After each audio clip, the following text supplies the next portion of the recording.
Au lever du jour, dans le parc national Kruger, une équipe de rangers repère un lion isolé. Il avance péniblement. L'animal, un mâle adulte que l'on nommera plus tard Zaki, semble à bout de force. Chaque pas lui coûte un effort visible. Autour de lui, la savane s'étend à perte de vue, mêlant hautes herbes et bosquets d'arbustes. Les rangers, postés à distance avec leurs jumelles, remarquent immédiatement que quelque chose ne va pas. D'ordinaire, un lion adulte impose le respect par sa seule présence. Celui-ci semble chercher un abri. Il attire immédiatement l'attention de l'équipe. Sa démarche est irrégulière, son flanc légèrement marqué. Probablement les séquelles d'un combat territorial récent. Et dans la savane, une blessure, même mineure, peut suffire à faire basculer le destin d'un prédateur. Un lion seul, loin de sa coalition, perd rapidement son avantage. Il redevient vulnérable, presque comme les autres. Tariq, l'un des rangers, note l'heure et la position sur son carnet. Personne, à cet instant, n'imagine ce qui va suivre. La matinée est encore fraîche, mais le soleil commence déjà à durcir la lumière sur la plaine. À quelques centaines de mètres, des silhouettes basses se déplacent dans les hautes herbes. Un petit groupe de hyènes rôde en périphérie. Elles ne s'approchent pas encore, mais leur présence suffit à tendre l'atmosphère. Dans cette partie du parc, hyènes et lions se croisent régulièrement. Le rapport de force n'y est jamais figé, et selon les circonstances, l'un ou l'autre peut prendre l'avantage. Un lion affaibli représente une opportunité que les hyènes ne laissent généralement pas passer. Zaki continue d'avancer, indifférent en apparence. Il cherche un endroit où reprendre des forces. Les rangers savent qu'un lion affaibli, seul sans sa troupe, devient une proie potentielle. La radio de l'équipe grésille. Un deuxième groupe de rangers, dont Salomé, rejoint la zone. Ils décident de garder leur distance. Mieux vaut laisser la nature suivre son cours plutôt que d'intervenir trop tôt. Au loin, un autre mouvement attire l'attention de tous. Un troupeau d'éléphants avance lentement vers le même point d'eau que celui que Zaki semble chercher. Le troupeau est mené par une femelle plus âgée, Nandi. Autour d'elle se déplacent plusieurs femelles adultes et leurs petits. Ce genre de troupeau parcourt de longues distances chaque jour, guidé par la mémoire des points d'eau.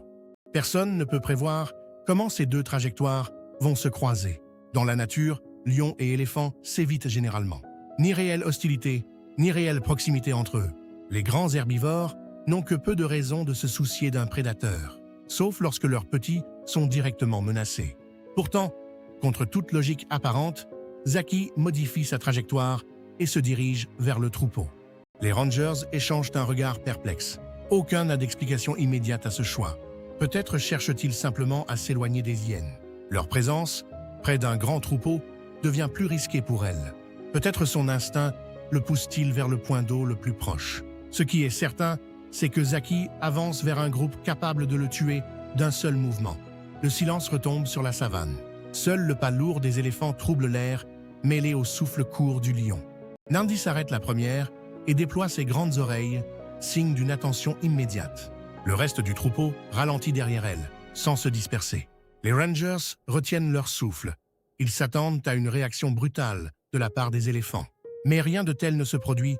Le troupeau reste immobile un long moment, observant l'intrus sans charger.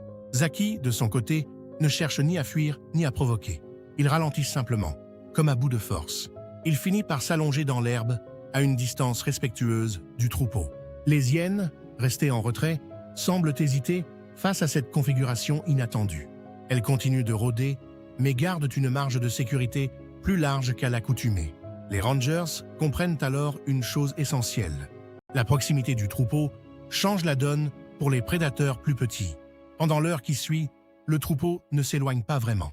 Il se contente de brouter et de boire par petits groupes. Nandi, elle, reste régulièrement tournée vers l'endroit où Zaki s'est couché, sans jamais s'en approcher. Ce comportement intrigue profondément l'équipe de terrain. Le jour décline progressivement, et le troupeau, au lieu de poursuivre sa route habituelle, s'installe non loin de là. Zaki reste immobile, sa respiration plus régulière qu'auparavant. Les hyènes, elles, finissent par s'éloigner, découragées par l'absence d'ouverture. Si ce genre de récit vous touche, n'oubliez pas de vous abonner, laissez un like et un commentaire. Le lendemain matin, la situation n'a que peu changé. Le troupeau est resté dans un périmètre proche du lion. Zaki, pour la première fois depuis son arrivée, parvient à se redresser sur ses pattes. Il vacille un instant, puis retrouve un semblant d'équilibre. Les rangers qui se relayent à la surveillance constatent une amélioration progressive de son état. Certains membres de l'équipe évoquent tout de même l'idée de prévenir une clinique vétérinaire du parc. Pour l'instant, cette option reste en réserve. La priorité est d'observer sans perturber l'équilibre qui semble s'être installé. Une intervention prématurée risquerait de disperser le troupeau et d'exposer de nouveaux acquis aux hyènes qui n'ont pas totalement disparu du secteur. Dans l'après-midi, un petit groupe de hyènes revient inspecter les environs. Plus prudent que la veille, elles s'arrêtent à bonne distance, observant le troupeau toujours regroupé. Nandi, en tête, tourne la tête vers elles un instant. Un geste suffisant pour les faire reculer. Elles finissent par abandonner définitivement leur observation et s'éloignent vers d'autres territoires de chasse. Pour l'équipe de rangers, ce moment marque un tournant. Le danger immédiat pour Zaki semble s'éloigner en même temps que les prédateurs. Les jours suivants, le troupeau continue de graviter dans la même zone, sans intention apparente de s'en éloigner complètement. Zaki, quant à lui, retrouve peu à peu une démarche plus assurée. Il s'aventure parfois à quelques dizaines de mètres du troupeau, avant de revenir se reposer près d'eux. Cette cohabitation temporaire semble bénéfique aux deux parties. Les éléphants ne montrent ni agressivité, ni réelle familiarité envers le lion. Simplement une tolérance inhabituelle. Les rangers documentent chaque observation avec précision. Certains prennent des notes détaillées, d'autres photographient la scène depuis la distance réglementaire. Ce genre de rapport de terrain nourrit ensuite les archives scientifiques du parc, consultées bien après la saison. Un tel comportement reste difficile à expliquer avec certitude. Certains chercheurs pensent que les éléphants réagissent à l'absence de menaces directes de la part d'un animal trop affaibli. D'autres évoquent une forme de tolérance liée à la structure sociale du troupeau, davantage tournée vers la protection du groupe que vers l'agressivité envers un individu isolé. Une dernière hypothèse suggère que la présence prolongée d'un même animal, sans comportement menaçant, finit par ne plus déclencher de méfiance. Aucune de ces explications ne permet cependant d'affirmer avec certitude ce qui se joue réellement dans cette proximité. Après quelques jours, Zaki semble avoir retrouvé suffisamment de force pour reprendre son autonomie. Son appétit revient progressivement. Il s'aventure plus loin chaque jour à la recherche de petites proies faciles. Un matin, les rangers constatent qu'il s'est levé plus tôt que d'habitude. Il arpente les abords du groupe avec une énergie nouvelle. Le troupeau, de son côté, commence à s'éloigner vers d'autres points d'eau. Il suit son itinéraire habituel à travers le parc. Zaki ne les suit pas. Il observe un instant leur départ, puis prend une direction opposée, vers une zone plus dégagée de la savane. Aucun contact direct n'aura jamais eu lieu entre le lion et le troupeau durant toute cette période. Leur proximité aura pourtant suffi à changer le cours des événements.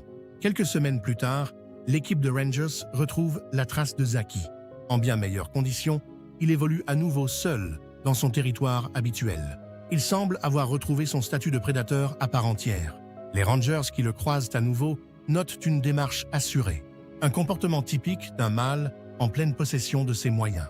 Le troupeau de Nandi, lui, poursuit sa route à travers le parc, suivant les points d'eau au fil des saisons. Pour les Rangers, cette histoire reste l'une des plus marquantes de leur carrière sur le terrain. Elle illustre à quel point le comportement animal peut échapper aux explications simples. Malgré des années passées à observer la faune, chacun garde encore une marge d'étonnement face à ce genre de scène. Dans la savane, les rapports entre espèces ne se résument pas toujours à la logique du prédateur et de la proie. Parfois, une simple proximité, sans intention affichée, suffit à changer le destin d'un animal en difficulté. Ce type d'observation continue d'alimenter les carnets de terrain des équipes du parc Kruger. Chaque nouvelle rencontre apporte sa part de questions sans réponse définitive. Pour les rangers du parc, ces quelques jours resteront un rappel précieux. La savane, malgré des règles souvent implacables, garde toujours une part de mystère.